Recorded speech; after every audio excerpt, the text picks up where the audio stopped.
Joining us now, the president of the American Federation of Government Employees, the largest federal workers union, Everett Kelly. He is calling on Congress to end this shutdown. Mr. Kelly, thank you for being with us. Your name has been invoked many times over the past 24 hours, so we want to get your take on things. But first, what is your initial reaction to the injunction barring Donald Trump from executing mass layoffs of federal workers? I'm excited about it because, anytime this administration violate the law and misuse the federal employees that I represent, we're going to take them to court. And we're going to take them to court only if we believe we can win. And we think we have a good, strong case to win. And we will continue to fight for every employee that we represent. Can I just note, many Democrats in the last 24 hours, ever since the statement that you put out calling for an end to the shutdown, saying that a clean CR must be passed, many Democrats have said that they have spoken with you.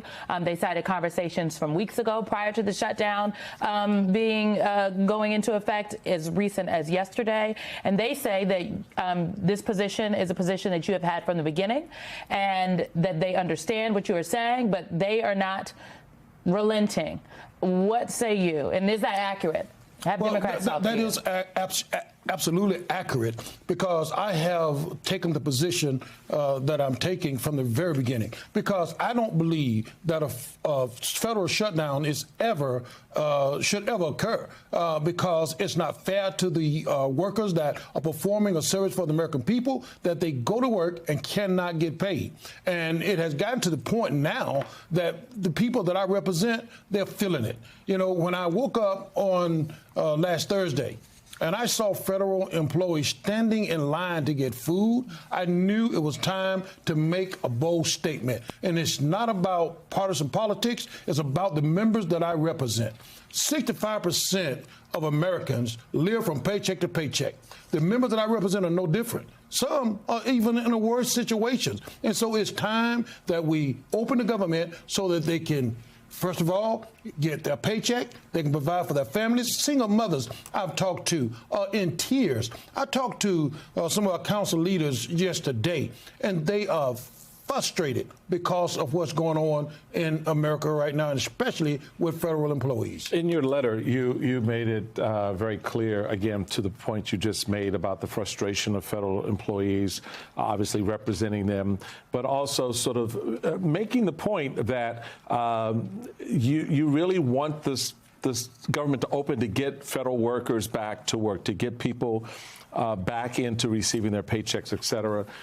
Democratic Senator Leader Chuck Schumer responded to your letter, noting that the Democrats didn't have to choose between paying those federal workers and health care, because the argument has been they've been making this push towards health care. He said, quote, "We Democrats want to do and have always said we can do both.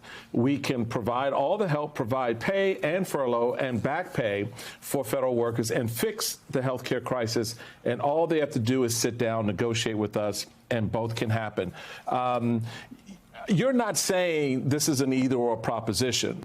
You're saying that if you're prioritizing, let's get people back to work. But the question becomes, if the Democrats are hanging their hat on a health care argument and there's no movement in that space, would another argument suffice to get the doors open and people back to work?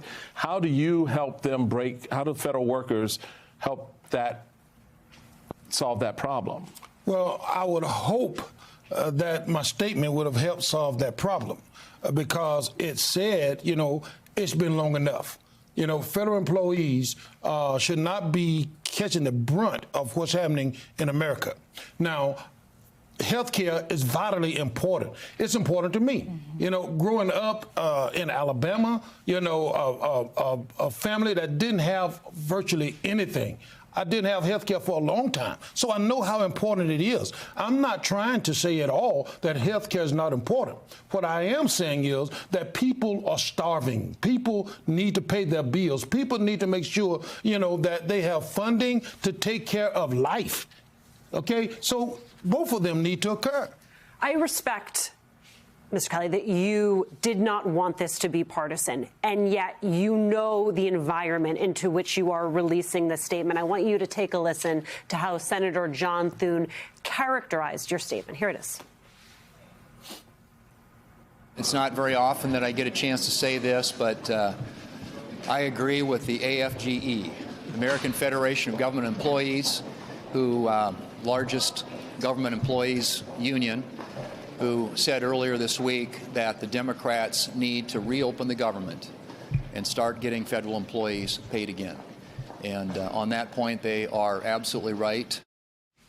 Do you agree with Thune's characterization of your statement that you are telling Democrats to reopen the government? And have you spoken with Johnson or with Thune? I have not spoken with either of them, and I'm not saying that Democrats need to open the government. I'm saying that government need to open, regardless to, I'm not even trying to point fingers here. I'm not trying to say anyone need to fold. I'm saying come to the table, start the card game, right? That's what I'm saying. Let's get this government open so that the people that I represent can get their paycheck. Let's think about it. Think about the crew in here, right? Can you imagine them working and not getting paid? No, it's not right, because life goes on. And these people have to pay their bills. They have to eat. They have to pay their mortgage. And, when you're living from paycheck to paycheck, one paycheck can set you back. Yeah. I think, but I know we have to go, but are you open to a conversation with Leader Thune or Speaker Johnson? I mean, a number of the Democrats have said they've spoken with you. And the Republicans, I know you say it's not partisan, but they are in charge of the government. Yes. And Speaker Johnson has let the House out. So are you open to talking with them? I'm open to talking to anybody that want to talk about how we preserve America, because this is a bigger issue, right? I understand that. But we can't really focus on the real issues until the government's open, because Americans are going to miss vital services simply because the government is shut down. Let's open the government up and start these conversations. Let's get them done, get people to work so they can perform for the American people that they work for.